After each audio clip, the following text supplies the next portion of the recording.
stop scrolling, because what just happened in the last few hours may be the most consequential moment in American foreign policy in over 2 decades.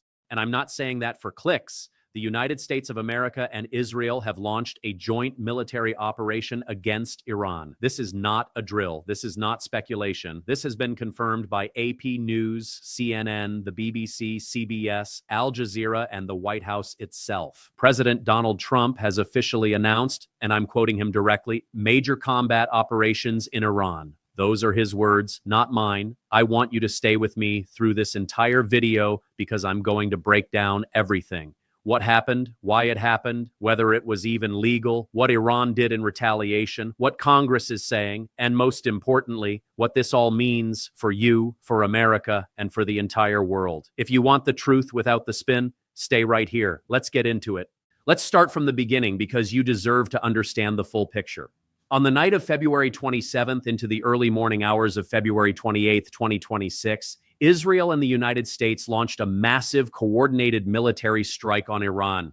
The operation was codenamed Operation Roaring Lion on the Israeli side and Operation Epic Fury on the American side. These are not small strikes. According to Breaking Defense, these are described as a massive and ongoing operation with the stated goal of destroying Iran's military capabilities entirely. The strikes targeted multiple cities across Iran, including the capital, Tehran. Explosions were reported in downtown Tehran with massive smoke plumes visible from miles away. Iran's state-affiliated news agencies confirmed at least 3 major explosions in downtown Tehran alone. Government buildings are reported to have been among the targets. Israel's defense minister officially announced that Israel had launched what he called a preemptive strike on Iran to, quote, remove threats to the state of Israel. A nationwide state of emergency was immediately declared across Israel in full anticipation of an Iranian counterstrike. And then it came. CNN was first to break the bombshell detail that this was not Israel acting alone. A source told CNN directly, the United States and Israel fully coordinated on this attack. Shortly after, President Trump confirmed it himself, announcing that the U.S. was carrying out, quote, major combat operations in Iran. This is now a U.S. war, not just an Israeli operation. America is actively fighting in Iran. Now let's talk about Iran's response, because this is where things get even more alarming for every American. Iran did not sit quietly. Within hours of the U.S.-Israel strikes, Iran launched a full retaliatory operation using ballistic missiles and drones. And here's the part that should shake you. Iran did not only target Israel. Iran targeted U.S. military bases and assets across the entire Middle East region. According to Al Jazeera's live reporting and NBC News updates, Iranian strikes have hit or targeted U.S. assets in Bahrain, Kuwait, Qatar, Jordan, the UAE, and Syria. Let me say that again. Iran fired missiles at U.S. military installations in at least 6 countries. The U.S. Fifth Fleet headquarters in Bahrain has been directly hit. American service members are now in harm's way in multiple countries simultaneously.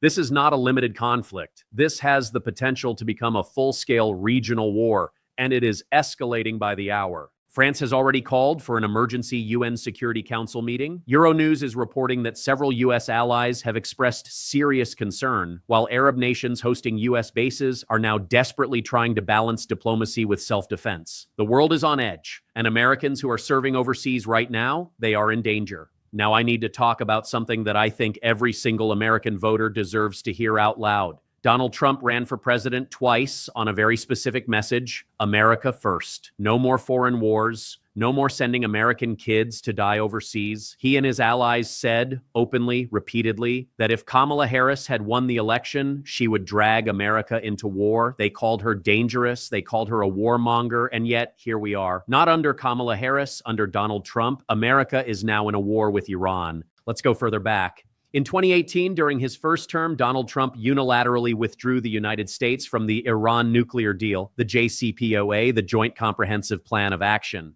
This was a deal signed in 2015 under President Obama, a deal that international inspectors confirmed Iran was complying with, a deal that was verified to be working, preventing Iran from developing nuclear weapons. Trump ripped it up. He called it, quote, defective at its core. He reimposed all U.S. sanctions and launched what his administration called a maximum pressure campaign. And what did that achieve? Iran accelerated its nuclear program. The very threat Trump claimed to be stopping, he made it worse. Now, in 2026, Trump is using Iran's nuclear progress as the justification for going to war. The same nuclear progress that accelerated because she abandoned the deal in 2018. You cannot make this up. This brings me to the question that legal scholars, constitutional experts, and members of Congress are asking right now with urgency. Was this attack even legal? Let me explain this simply, because this matters enormously. The United States Constitution is crystal clear on this point. Article 1, Section 8, Clause 11 gives Congress, and Congress alone, the power to declare war. Not the president. The president is the commander-in-chief of the military, yes. But the power to declare war, to initiate war, belongs to the legislative branch. In 1973, after Vietnam, Congress passed the War Powers Resolution to prevent exactly this kind of unilateral presidential military action. Under this resolution, the president must notify Congress within 48 hours of deploying military forces into hostilities and must terminate that action within 60 days without congressional authorization. Trump did not ask Congress. Trump did not notify Congress in advance. Trump launched a major military offensive against a sovereign nation without a single vote in the House or Senate. And members of Congress across party lines are furious. Representative Thomas Massie, a Republican, issued an immediate statement calling Trump's actions unauthorized acts of war, saying that Congress is the only body with the constitutional authority to commit the United States to armed conflict. According to Yahoo News and The Hill, Massie had already been working with Democratic Representative Ro Khanna on a bipartisan war powers resolution before the strikes happened. A resolution specifically designed to prevent Trump from doing exactly what he just did. The Hill is reporting that lawmakers are now ramping up their push for a formal war powers vote in the wake of the strikes. Multiple Republicans and Democrats are calling this unconstitutional. Even conservatives who support Israel are drawing the line at bypassing the Constitution. Constitutional law experts are on record. Time magazine published an expert analysis asking, does Trump even have the legal authority to strike Iran? The answer, according to constitutional scholars, without congressional authorization or an imminent threat to the United States, almost certainly not. This is a constitutional crisis happening in real time.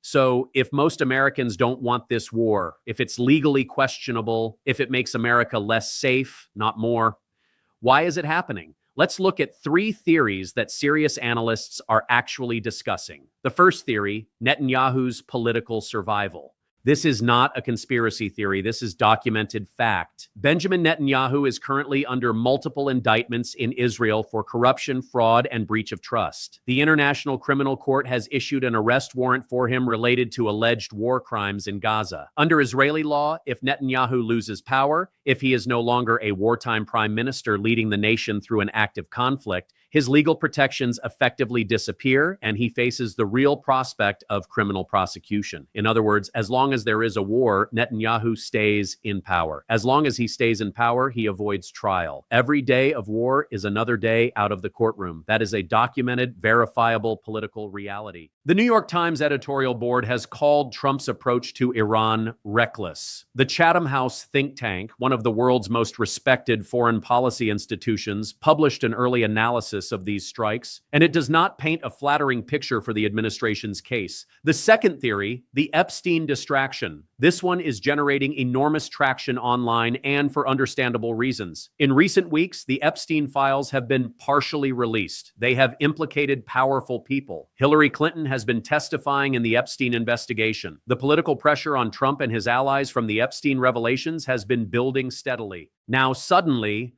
war. Al Jazeera's opinion section published a piece directly analyzing the Epstein files as the politics of distraction. The New York Times published an opinion piece asking whether Iran is being used as a geopolitical escape hatch. These are not fringe theories. These are serious questions being asked by serious journalists and analysts. The third factor, America First, for whom? Trump ran on America First. But poll after poll shows Americans want healthcare reform, lower prices, better education, stable employment, and security at home. According to an Economist YouGov poll conducted just days before these strikes, 49% of Americans somewhat or strongly opposed U.S. military force against Iran. Only 21% supported it. A University of Maryland critical issues poll confirmed the same finding. The American public, by a wide margin, does not want this war, but they got it anyway.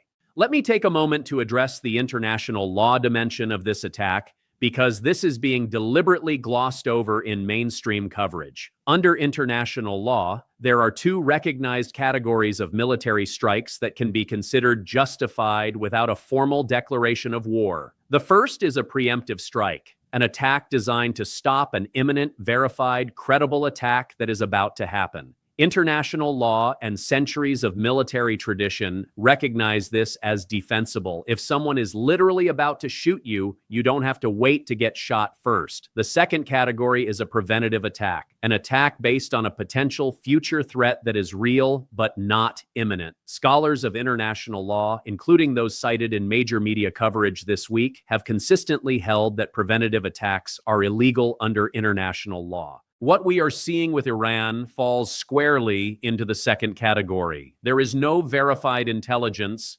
publicly available or confirmed, that Iran was about to attack Israel or the United States in the immediate term. Iran's own government, right up until the moment of these strikes, was saying that diplomacy was the preferred path forward. Omani mediators had been actively working to prevent this exact scenario. The Wikipedia page on reactions to the Iran-Israel war documents that the International Commission of Jurists has stated clearly, Israel's attack on Iran violates international law threatening peace and security. France has called for an emergency UN Security Council session. Multiple U.S. allies have expressed alarm. This is not a united coalition of support.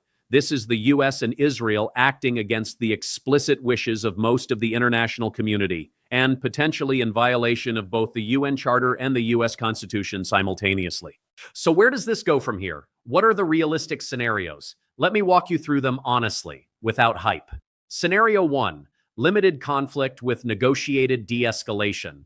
In this scenario, both sides agree, through intermediaries like Qatar or Oman, to stop the exchange of strikes after a defined period. Iran has shown in the past that it is willing to use measured retaliation to save face politically without committing to full-scale war. Some analysts at Chatham House and other think tanks believe this is still a possible outcome, though it becomes less likely with every passing hour of escalation. In this scenario, the U.S. achieves some degradation of Iran's military capabilities. Iran fires missiles at U.S. assets in retaliation, and then both sides quietly step back from the edge. Scenario 2, regional war expansion. This is the scenario that should keep everyone up at night. Iran has already targeted U.S. military bases in 6 countries. If those strikes kill American soldiers, and that is a very real possibility right now, political pressure on the Trump administration to respond with even greater force becomes enormous. If the U.S. escalates further, Iran's proxies, Hezbollah in Lebanon, the Houthis in Yemen, militias in Iraq and Syria, all enter the conflict simultaneously. The Middle East descends into a multi-front war. Oil prices spike globally. The global economy takes a body blow, and America finds itself committed to a full-scale war that Congress never authorized and the American people never wanted. Scenario 3, regime change attempt, and what that means. Trump has explicitly called on the Iranian people to, quote, seize control of your government. This is not subtle. This is regime change language.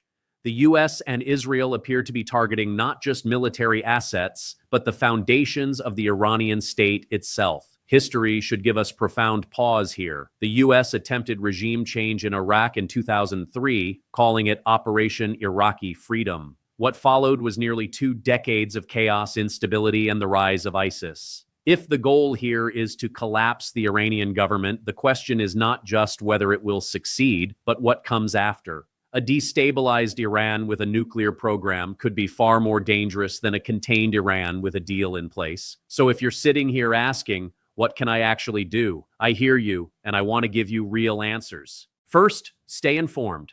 The information war is as real as the shooting war. Mainstream media will frame this conflict in ways that serve certain interests. Your job is to read widely. AP News, BBC, Al Jazeera, The New York Times, Fox News. Compare what they're saying. Notice what each outlet emphasizes and what they leave out. Use all the sources I'm sharing with you today. Second, contact your representatives. Under the War Powers Resolution, Congress has the authority and, many would argue, the obligation to vote on this conflict. Representatives like Thomas Massey and Ro Khanna are already pushing for a formal vote. Go to the official Congress website, find your representative, call their office, send an email. Your voice actually matters more than you think, especially in moments like this when congressional members are gauging public sentiment. Third, remember what America actually needs. We were promised lower prices. We were promised a healthcare system that works. We were promised America first, meaning American workers, American families, American communities put first. A war in the Middle East does not deliver any of those promises. Wars cost money, money that comes from taxpayers. Wars cost lives. Wars destabilize economies. If America first means anything, it means not sending American soldiers to fight wars that no one voted for. Fourth, demand accountability. If this was done without congressional authorization, that is a constitutional violation. Lawmakers from both parties are saying so. The legal system needs to function. If a president can start a war without Congress, then the Constitution itself becomes irrelevant. That is a precedent that should concern every American, regardless of party.